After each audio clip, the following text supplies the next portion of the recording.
And for the medical schools, we are dealing with 8 teams of 5 members. For the dental and pharmacy schools, 4 teams for each.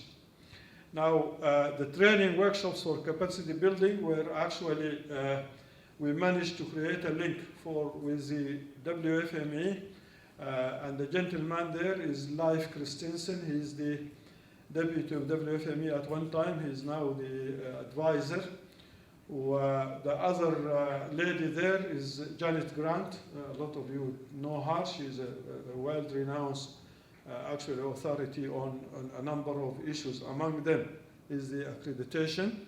Our last effort in building capacity was really in last September, where both of them contributed to revision of the standards to include social accountability and professionalism within the standards.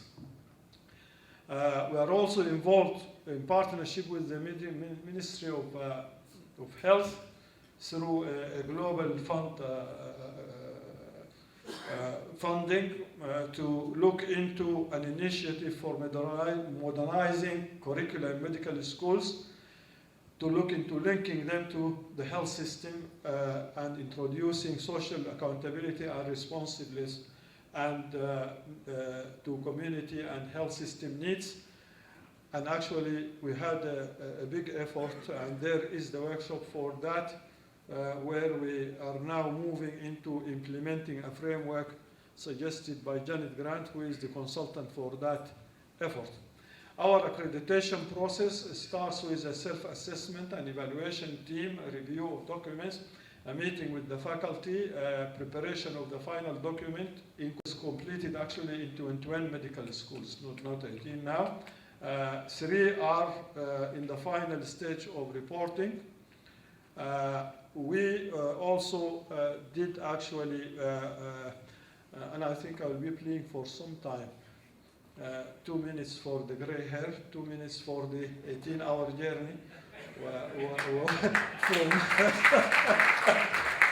The other 1 minute for 2 hours drive from Dublin to here. That's the training workshops for pharmacy. The other 7 schools did not graduate yet. We had actually the process. Now there are bylaws for visiting them yearly, making a portfolio, and finally assessing them. Now for dental and medical schools, we are dealing with 13 pharmacy colleges, where 11 dental schools. Accreditation committee were formed for them in 2010, when standards were agreed upon, while consensus workshop was done in March for training work for assessors in 2011, and this is part of that workshop. The other big mandate for us is the Sudan medical licensing examination, started 2000 and fully computer-based in 2007, where the purpose is evaluating the medical graduates' competencies. It's a means of maintaining professional quality control to assure best practice.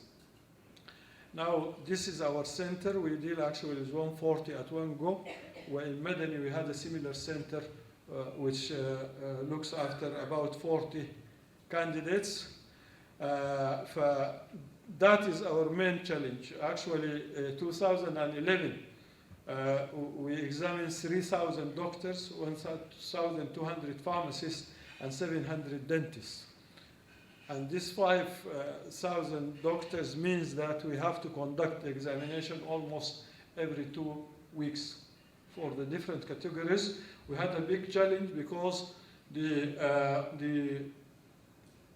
our bank was very limited as far as the questions, and we started repeating things. We managed to be a member of IDEAL Consortium, international database for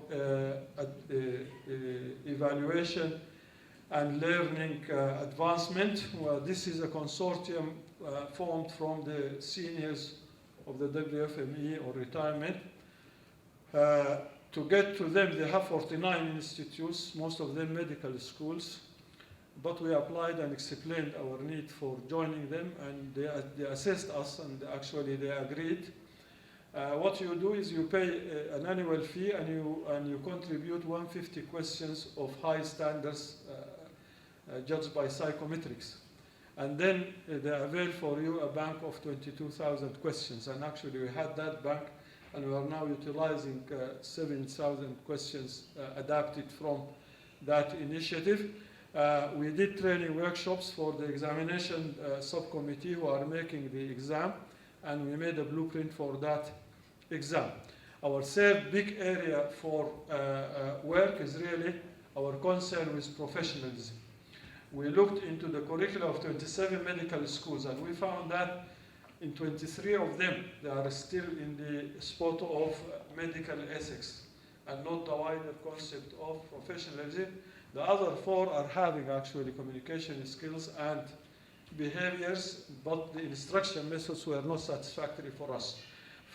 In that effort, we did a sort of short plan of constructing a 3-day workshop for house officers in partnership with Ministry of Health, what is going to be delivered to them before they start working في الفترة بتاعت العطالة.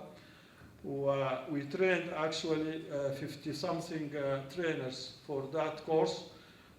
Ministry of Health offered us 3 days during the induction course. Now the other course is of a higher level, and that is for the R1 registrar in the first year, and this is a partnership with Sudan Medical Specialization Board, where we trained for them actually about 40 trainers. The long term is really developing modules on professionalism and communication skills, and this is a group of high caliber actually medical educationists, and we finished our work actually, and we ended up with 6 to 8 credit hours, 2 courses. One of them is communication skills, the other is medical ethics and professional behaviors. Both of them will have a basic one at the early years of medical training, an advanced course for application around 4th year. Now that course, the consensus workshop actually, this is the training of trainers workshop. Muhammad Ahmed Ali Sheikh is the chairman of the medical and health committee in the Ministry of Higher Education for commitment. Now, the other effort that we had, this is the training of trainers workshop for that. One more minute. We actually took permission from the GMC to translate the good medical practice, and they gave it to us. We adapted it, we added something related to our own cultural background and to the fact of how to work in a low resource system.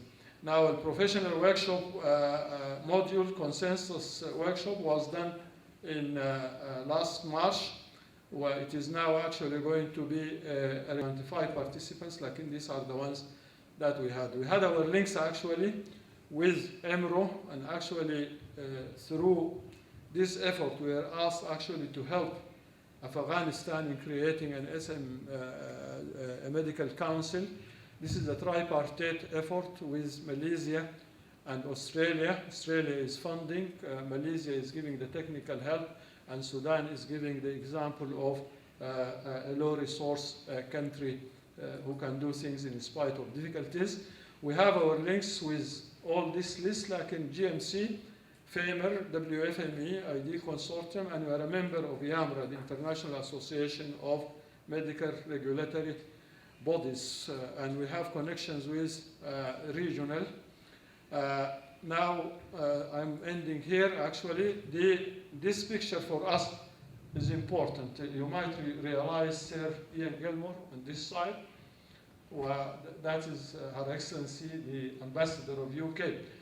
Now, we are not working just within our limitations, like in our partnership with other people, and the effort of this visit actually, the outcome of it is that Sudan is now going to have a center for the third part of the MRCP in Soba Hospital for Sudan and the region.